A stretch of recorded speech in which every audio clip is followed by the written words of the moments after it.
सफर या मंजिल। दो दोस्त रवि और सोम बचपन से ही साथ में पढ़े, घूमे फिरे, खेल खेले, साथ में ही खाए पिए, यानी कि दोनों की एकदम पक्की वाली दोस्ती। इतनी पक्की दोस्ती होते हुए भी दोनों के स्वभाव एकदम अलग। रवि एकदम शांत, सुलझा और विषय और वस्तु के हर पहलू पर ध्यान देने वाला, वही सोम एकदम विपरीत, यानी कि उतावला और सिर्फ रिजल्ट्स को महत्व देने वाला। सोम हर काम को जल्द से जल्द करके उसे हटाने के बारे में और सबसे पहले नंबर पर आने के बारे में सोचता। ऐसा करने में उससे कई गलतियां भी हो जाती। रवि कभी किसी काम में जल्दबाजी नहीं करता, वह हर एक काम को सोच समझकर उनके हर पहलुओं पर गौर करके ही करता। हाँ, थोड़ी देर होती लेकिन उसके काम में कोई गलतियां नहीं होती। एक बार दोनों दोस्त लंबी दूरी से घर को लौट रहे थे, तब सोम ने कहा कि वो रवि से ज्यादा तेज दौड़ता है। इस बात से रवि सहमत नहीं था, क्योंकि दौड़ने में तो वो भी काफी तेज था। ये बहस एक शर्त में बदल गई।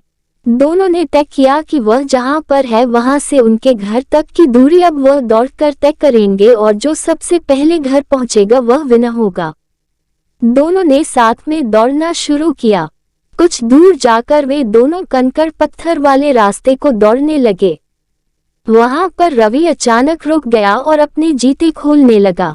उसे ठहरा हुआ देख सोम ने मुस्कुराते हुए कहा, क्या हुआ, अभी से हार मान ली? रवि ने सोम से कहा, बिल्कुल नहीं, मैं अपने जूते में फंसे कंकरों को निकाल रहा हूं ताकि आगे जाकर मुझे रेस कंप्लीट करने में कोई दिक्कत ना हो।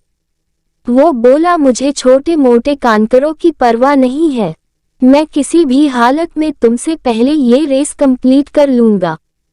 इतना कहकर सोम आगे बढ़ गया। रवि ने अपने जूतों से कंकर निकाले और अपनी रेस फिर से शुरू की। अभी आधा ही रास्ता तय हुआ था। रवि दौड़ते दौड़ते सोम तक पहुंच गया। उसने देखा कि सोम की रफ्तार धीमी हो चुकी है। उसे यह समझते देर न लगी कि सोम के जूतों में फंसे कंकरों की वजह से उसे दौड़ने में तकलीफ हो रही है। देखते ही देखते हैं रवि सोम से आगे निकल गया, लेकिन तभी रवि को पीछे से सोम की आवाज सुनाई दी जो उसे मदद के लिए बुला रहा था। रवि तुरंत पीछे मुड़ा और अपने दोस्त की मदद करने के लिए उसके पास पहुंच गया। वहां जाकर रवि ने देखा कि सोम के पैरों से खून निकल रहा था और ये उन्हीं छोटे छोटे कंकरों की वजह से हुआ था जो उसके जूते में फंस चुके थे और उसने निकाले नहीं थे। रवि ने अपने दोस्त के पैरों से वह कंकर निकाले और उसको सहारा देकर घर ले गया और उसे दवाई लगाई। सुनकर काफी ज्यादा घायल हो गया था, इसलिए उसे ठीक होने में काफी लंबा समय लगा। सोम को इस बात का हमेशा सोच रहा, उसने सिर्फ मंजिल पर ध्यान दिया और बाकी चीजों को इग्नोर किया। दोस्तों, दुनिया में दो तरह की सोच रखने वाले लोग होते हैं।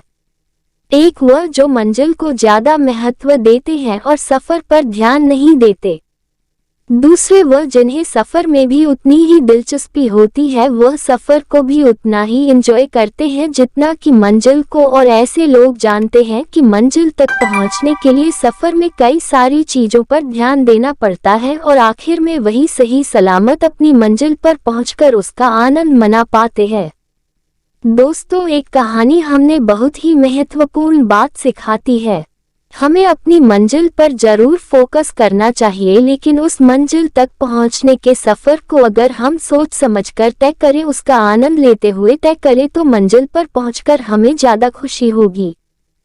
इस वीडियो में आपको कुछ भी अच्छा लगा हो और कुछ सीखने को मिला हो तो प्लीज चैनल को सब्सक्राइब और वीडियो को लाइक, कमेंट, शेयर करना मत भूलना। हम आपके लिए अच्छे कंटेंट लाते रहेंगे।